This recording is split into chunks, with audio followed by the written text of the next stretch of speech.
ओम नमो भगवते वासुदेवाय। जय श्री कृष्ण। नमस्कार दोस्तों, स्वागत है आप सभी का हमारे चैनल भक्ति ज्ञान में। दोस्तों आज मैं आपको श्रीमद् भागवत महापुराण की कथा सुना रहा हूँ।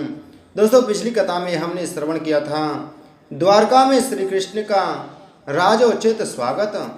आज की कथा में हम श्रवण करेंगे परीक्षित का जन्म और विदुर जी के उपदेश से धृतराष्ट्र और गांधारी का वन में जाना।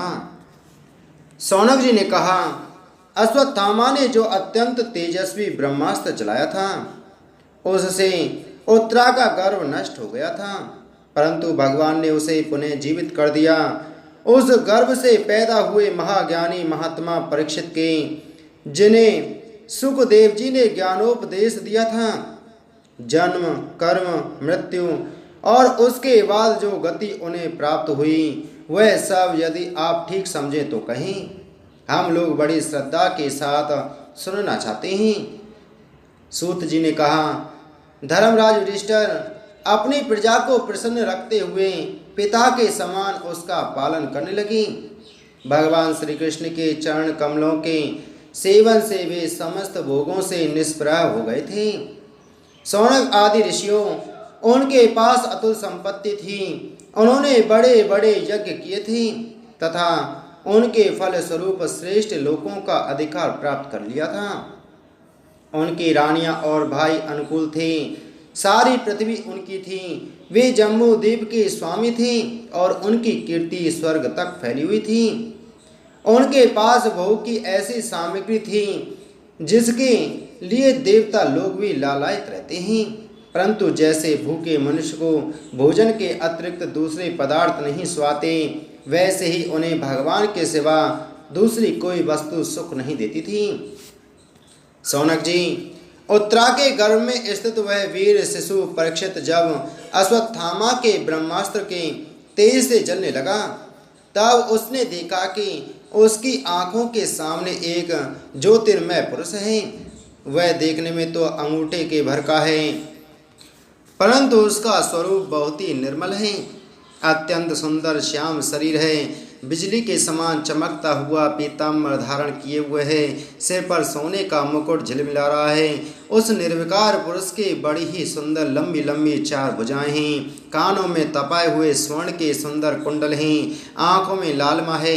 हाथ में लूके के समान जलती हुई गदा लेकर उसे बार बार घुमाता जा रहा है और स्वयं शिशु के चारों ओर घूम रहा है।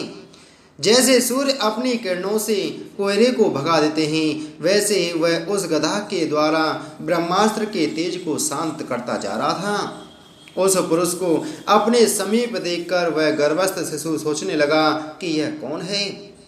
इस प्रकार उस 10 मास के गर्भस्थ शिशु के सामने ही धर्म रक्षक अप्रमेय भगवान श्री कृष्ण ब्रह्मास्त्र के तेज को शांत करके वहीं अंतर्ध्यान हो गए। तदंतर अनुकूल ग्रहों के उदय से युक्त समस्त सद्गुणों को विकसित करने वाले शुभ समय के पांडु के वंशधर परीक्षित का जन्म हुआ। जन्म के समय ही वह बालक इतना तेजस्वी दिख पड़ता था मानो स्वयं पांडु ने ही फिर से जन्म लिया हो। पौत्र के जन्म की बात सुनकर राजा युधिष्ठिर मन में बहुत प्रसन्न हुए। उन्होंने धौम कृपाचार्य आदि ब्राह्मणों से मंगल वाचन और जात कर्म संस्कार करवाए। महाराज युधिष्ठिर दान के योग समय को जानते थे। उन्होंने प्रजा तीर्थ नामक काल में अर्थात नाल काटने के लिए ही ब्राह्मणों को स्वर्ण गौएं पृथ्वी गांव उत्तम जाति के हाथी घोड़े और उत्तम अन्न का दान किया। ब्राह्मणों ने संतुष्ट होकर अत्यंत विनय युधिष्ठिर से कहा, पुरुवंश शिरोमणि, काल की दुर्निवार गति से यह पवित्र पुरुवंश मिटना ही चाहता था, परंतु तुम लोगों पर कृपा करने के लिए भगवान विष्णु ने यह बालक देकर इसकी रक्षा कर दी, इसलिए इसका नाम विष्णु रात होगा। निसंदेह यह बालक संसार में बड़ा यशस्वी भगवान का परम भक्त और महापुरुष होगा। युधिष्ठिर ने कहा, महात्माओं, यह बालक क्या अपने उज्ज्वल यश से हमारे वंश के पवित्र कीर्ति महात्मा राजर्षियों का अनुसरण करेगा? ब्राह्मणों ने कहा, धर्मराज, यह मनुपुत्र इक्ष्वाकु के समान अपनी प्रजा का पालन करेगा तथा दशरथ नंदन भगवान श्री राम के समान ब्राह्मण भक्त और सत्य प्रतिज्ञ होगा। यह उसी नरेश शिवी के समान दाता और शरणागत वत्सल होगा तथा याज्ञिकों में दुष्यंत के पुत्र भरत के समान अपने वंश का यश फैलाएगा। धनुर्धरों में यह सहस्त्रबाहु अर्जुन और अपने दादा पार्थ के समान अग्रगण्य होगा। यह अग्नि के समान दुर्धर्ष और समुद्र के समान दुस्तर होगा। यह सिंह के समान पराक्रमी, हिमाचल की तरह आश्रय लेने योग्य, पृथ्वी के सदस्य तितिक्षु और माता पिता के समान सहनशील होगा। इसमें पिता में ब्रह्मा के समान समता रहेगी। भगवान शंकर की तरह यह कृपालु होगा और संपूर्ण प्राणियों को आश्रय देने में यह लक्ष्मीपति भगवान विष्णु के समान होगा। यह समस्त सद्गुणों की महिमा धारण करने में श्री कृष्ण का अनुयायी होगा। रंतिदेव के समान उदार होगा और यजाति के समान धार्मिक होगा। धैर्य में बलि के समान और भगवान श्री कृष्ण के प्रति दृढ़ निष्ठा में यह प्रहलाद के समान होगा। यह बहुत से अश्वमेध यज्ञों का करने वाला और वृद्धों का सेवक होगा। इसके पुत्र राजर्षि होंगे। मर्यादा का उल्लंघन करने वालों को यह दंड देगा। यह पृथ्वी माता और धर्म की रक्षा के लिए कलयुग का भी दमन करेगा। ब्राह्मण कुमार के शाप से तक्षक के द्वारा अपनी मृत्यु सुनकर यह सबकी आसक्ति छोड़ देगा और भगवान के चरणों की शरण लेगा। राजन, व्यास नंदन सुखदेव जी से यह आत्मा के यथार्थ स्वरूप का ज्ञान प्राप्त करेगा और अंत में गंगा तट पर अपने शरीर को त्याग कर निश्चय ही अवय पद को प्राप्त करेगा। ज्योतिष शास्त्र के विशेषज्ञ ब्राह्मण राजा युधिष्ठिर को इस प्रकार बालक के जन्म लग्न का फल बतलाकर और भेंट पूजा लेकर अपने अपने घर चले गए। यही बालक संसार में परीक्षित के नाम से प्रसिद्ध हुआ, क्योंकि वह समर्थ बालक गर्भ में जिस पुरुष का दर्शन पा चुका था उसका स्मरण करता हुआ लोगों में उसी की परीक्षा करता रहता था कि देखें इनमें से कौन सा वह है। जैसे शुक्ल पक्ष में दिन प्रतिदिन चंद्रमा अपनी कलाओं से पूर्ण होता हुआ बढ़ता है, वैसे ही वह राजकुमार भी अपने गुरुजनों के लालन पालन से क्रमशः अनुदित बढ़ता हुआ शीघ्र ही सयाना हो गया। इसी समय स्वजनों के वध का प्रायश्चित करने के लिए राजा युधिष्ठिर ने अश्वमेध यज्ञ के द्वारा भगवान की आराधना करने का विचार किया, परंतु प्रजा के वसूल किए हुए कर और दंड जुर्माने की रकम के अतिरिक्त और धन न होने के कारण वे बड़ी चिंता में पड़ गए। उनका अभिप्राय समझकर भगवान श्री कृष्ण की प्रेरणा से उनके भाई उत्तर दिशा में राजा मरुत और ब्राह्मणों द्वारा छोड़ा हुआ बहुत सा धन ले आए। उससे यज्ञ की सामग्री एकत्रित करके धर्म भीरु महाराज युधिष्ठिर ने 3 अश्वमेध यज्ञों के द्वारा भगवान की पूजा की। युधिष्ठिर के निमंत्रण से पधारे हुए भगवान ब्राह्मणों द्वारा उनका यज्ञ संपन्न कराकर अपने सुहृद पांडवों की प्रसन्नता के लिए कई महीनों तक वहीं रहे।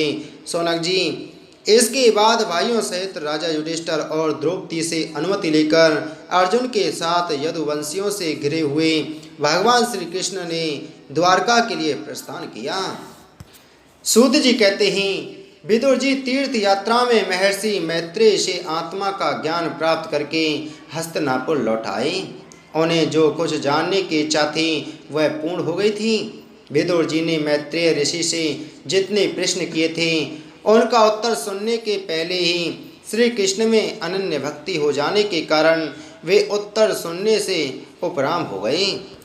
सोनक जी, अपने चाचा विदुर जी को आया देख धर्मराज युधिष्ठिर, उनके चारों भाई धृतराष्ट्र, युयुत्सु, संजय, कृपाचार्य, कुंती, गांधारी, द्रौपदी, सुभद्रा, उत्तरा, कृपी तथा पांडव परिवार के अन्य सभी नर नारी और अपने पुत्रों सहित दूसरी स्त्रियां सब के सब बड़ी प्रसन्नता से मानो मृत शरीर में प्राण आ गया हो ऐसा अनुभव करते हुए उनकी आगवानी के लिए सामने गई। यथा योग आलिंगन और प्रणाम आदि के द्वारा सब उनसे मिले और विरह जनित उत्कंठता से कातर होकर सबने प्रेम के आंसू बहाए। युधिष्ठिर ने आसन पर बैठाकर उनका यथोचित सत्कार किया। जब वे भोजन एवं विश्राम करके सुखपूर्वक आसन पर बैठे थे, तब युधिष्ठिर ने विनय से झुककर सबके सामने ही उनसे कहा। युधिष्ठिर ने कहा, चाचा जी, जैसे पक्षी अपने अंडों को पंखों की छाया के नीचे रखकर उन्हें सेते और बढ़ाते हैं, वैसे ही आपने अत्यंत वात्सल्य से अपने कर कमलों की छत्र छाया में हम लोगों को पाला पोसा है। बार बार आपने हमें और हमारी माता को विषदान और लाक्षागृह के दाह आदि विपत्तियों से बचाया है। क्या आप कभी हम लोगों की भी याद करते रहे हैं? आपने पृथ्वी पर विचरण करते समय किस वृत्ति से जीवन निर्वाह किया? आपने पृथ्वी तल पर किन किन तीर्थों और मुख्य क्षेत्रों का सेवन किया? प्रभु, आप जैसे भगवान के प्यारे भक्त स्वयं ही तीर्थ स्वरूप होते हैं। आप लोग अपने हृदय में विराजमान भगवान के द्वारा तीर्थों को ही महातीर्थ बनाते हुए विचरण करते हैं। चाचा जी, आप तीर्थ यात्रा करते हुए द्वारका भी अवश्य ही गए होंगे। वहाँ हमारे स्वद एवं भाई बंधु यादव लोग, जिनके एकमात्र आराध्य देव श्री कृष्ण हैं, अपनी नगरी में सुख से तो है ना? आपने यदि जाकर देखा नहीं होगा तो सुना तो अवश्य ही होगा। युधिष्ठिर के इस प्रकार पूछने पर विदुर जी ने तीर्थों और यदुवंशियों के संबंध में जो कुछ देखा, सुना और अनुभव किया था, सब क्रम से बतला दिया। केवल यदुवंश के विनाश की बात नहीं कही। करुण हृदय विदुर जी पांडवों को दुखी नहीं देख सकते थे, इसलिए उन्होंने यह अप्रिय एवं असह्य घटना पांडवों को नहीं सुनाई, क्योंकि वह तो स्वयं ही प्रकट होने वाली थी। पांडव विदुर जी का देवता के समान सेवा सत्कार करते थे। वे कुछ दिनों तक अपने बड़े भाई धृतराष्ट्र की कल्याण कामना से सब लोगों को प्रसन्न करते हुए सुखपूर्वक हस्तिनापुर में ही रहे। विदुर जी तो साक्षात धर्मराज थे। मांडव्य ऋषि के हिसाब से ये 100 वर्ष के लिए शूद्र बन गए थे। इतने दिनों तक यमराज के पद पर अयरमा थे और वहीं पापियों को उचित दंड देते थे। राज्य प्राप्त हो जाने पर अपने लोकपालों सरी के भाइयों के साथ राजा युधिष्ठिर वंशधर परीक्षित को देकर अपनी अतुल संपत्ति से आनंदित रहने लगे। इस प्रकार पांडव गृहस्थ के काम धंधों में रम गए और उन्हीं के पीछे एक प्रकार से यह बात भूल गई कि अनजाने में ही हमारा जीवन मृत्यु की ओर जा रहा है। अब देखते देखते उनके सामने वह समय आ पहुंचा जिसे कोई टाल नहीं सकता। परंतु विदुर जी ने काल की गति जानकर अपने बड़े भाई धृतराष्ट्र से कहा, महाराज देखिए, अब बड़ा भयंकर समय आ गया है, झटपट यहाँ से निकल चलिए। हम सब लोगों के सिर पर वह सर्वसमर्थ काल मंडराने लगा है, जिसके टालने का कभी भी कोई उपाय नहीं है। काल के वशीभूत होकर जीव का अपने प्रियतम प्राणों से भी बात की बात में वियोग हो जाता है। फिर धन जन आदि दूसरी वस्तुओं की तो बात ही क्या है। आपके चाचा ताऊ भाई सगे संबंधी और पुत्र सभी मारे गए। आपकी उम्र भी ढल चुकी, शरीर बुढ़ापे का शिकार हो गया। आप पराए घर में पड़े हुए हैं। ओह, इस प्राणी को जीवित रहने की कितनी प्रबल इच्छा होती है।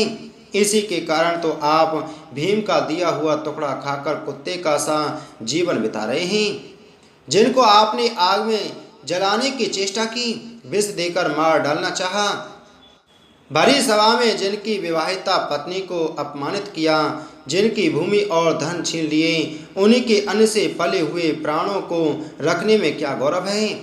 आपके अज्ञान की हद हो गई कि अब भी आप जीना चाहते हैं, परंतु आपके चाहने से क्या होगा। पुराने वस्त्र की तरह बुढ़ापे से गला हुआ आपका शरीर आपके न चाहने पर भी क्षीण हुआ जा रहा है। अब इस शरीर से आपका कोई स्वार्थ सदने वाला नहीं है। इसमें फंसिए मत।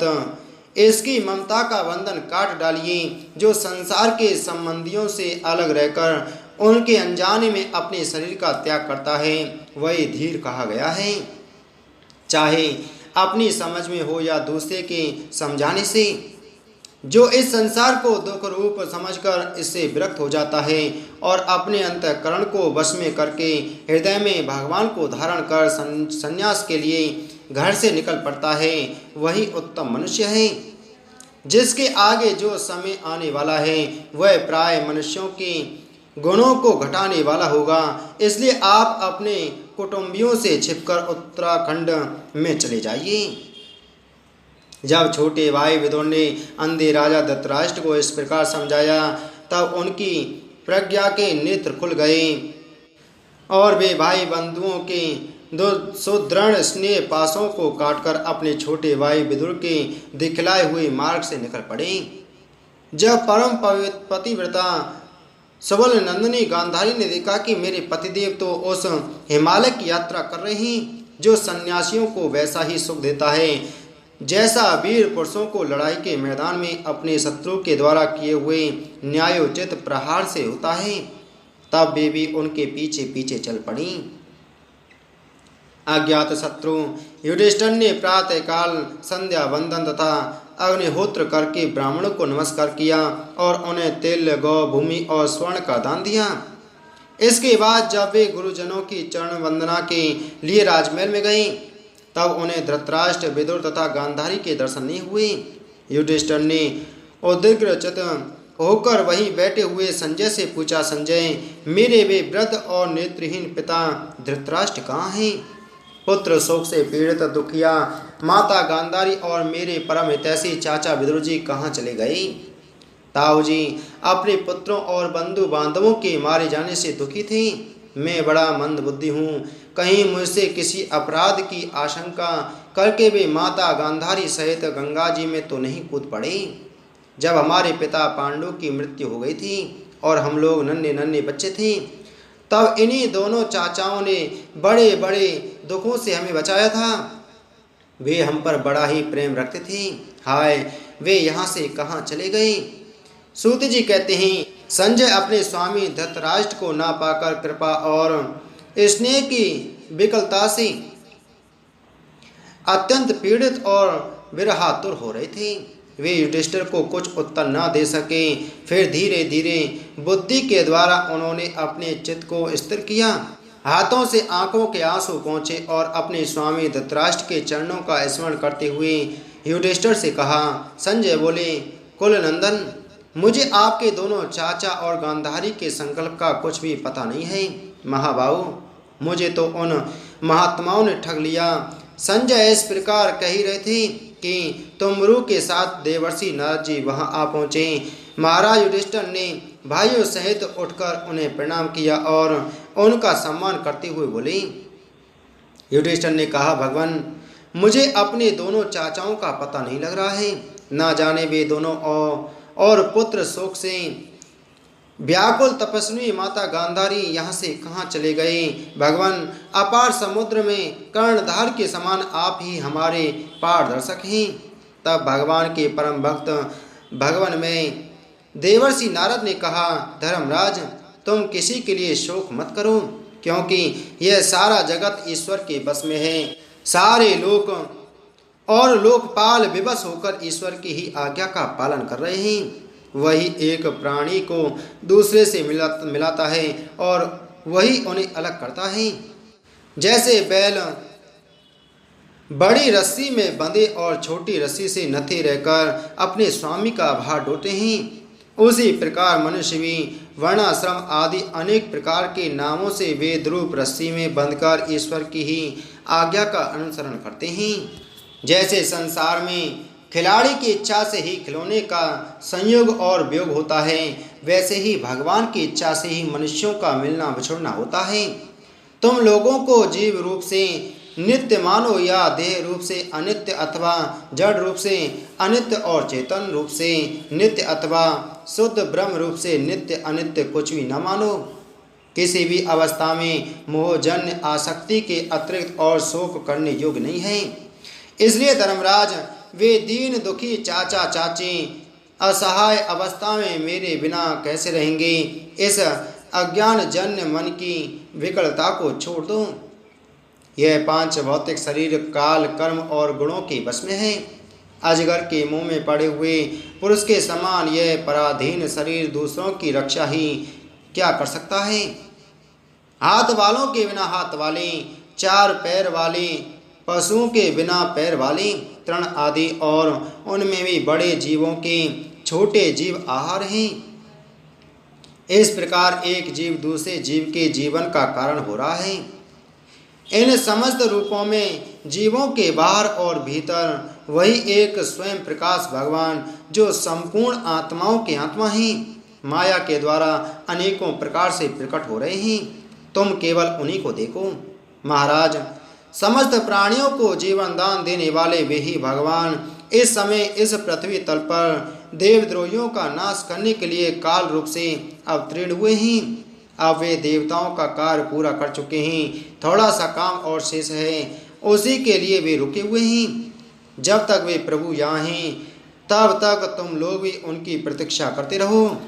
धर्मराज, हिमालय के दक्षिण भाग में जहाँ सप्त ऋषियों की प्रसन्नता के लिए गंगा जी ने अलग अलग 7 धाराओं के रूप में अपने को 7 भागों में विभक्त कर दिया है, जिसे सप्त स्रोत कहते हैं, वहीं ऋषियों के आश्रम पर धृतराष्ट्र अपनी पत्नी गांधारी और विदुर के साथ गए हैं।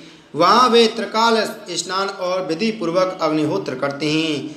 अब उनके चित्त में किसी प्रकार की कामना नहीं है, वे केवल जल पीकर शांत चित्त से निवास करते हैं। आसन जीतकर प्राणों को बस में करके उन्होंने अपने 6 इंद्रियों को विषयों से लौटा लिया है।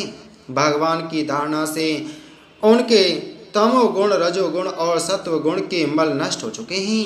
उन्होंने अहंकार को बुद्धि के साथ जोड़कर और उसे क्षेत्रज्ञ आत्मा में लीन करके उसे भी महाकाश में घटाकाश के समान सर्वाधिष्ठान ब्रह्म में एक कर दिया है। उन्होंने अपनी समस्त इंद्रियों और मन को रोककर समस्त विषयों को बाहर से ही लौटा दिया है और माया के गुणों से होने वाले परिणामों को सर्वथा मिटा दिया है। समस्त कर्मों का संन्यास करके वे इस समय ठूंठ की तरह स्थिर होकर बैठे हुए हैं। अतः तुम लोग उनके मार्ग में विघ्न रूप मत बनना। धर्मराज, आज से 5वें दिन वे अपने शरीर का परित्याग कर देंगे और वह जलकर भस्म हो जाएगा। गारपत्यादि अग्नियों के द्वारा कर्णपुटी के साथ अपने पति के मृतदेह को जलते देखकर बाहर खड़ी हुई साध्वी गांधारी भी पति का अनुगमन करती हुई उसी आग में प्रवेश कर जाएगी। धर्मराज, विदुर जी अपने भाई का आश्रम में मोक्ष देखकर हर्षित और वियोग देखकर दुखित होते हुए वहां से तीर्थ कर सेवन के लिए चले जाएंगे। देवर्षि नारद यों कहकर तुमरू के साथ स्वर्गलोक को चले गए। धर्मराज युधिष्ठिर ने उनके उपदेशों को हृदय में धारण करके शोक को त्याग दिया। बोलो श्रीमद्भागवत महापुराण की जय। बोलो श्री कृष्णचंद्र भगवान की जय।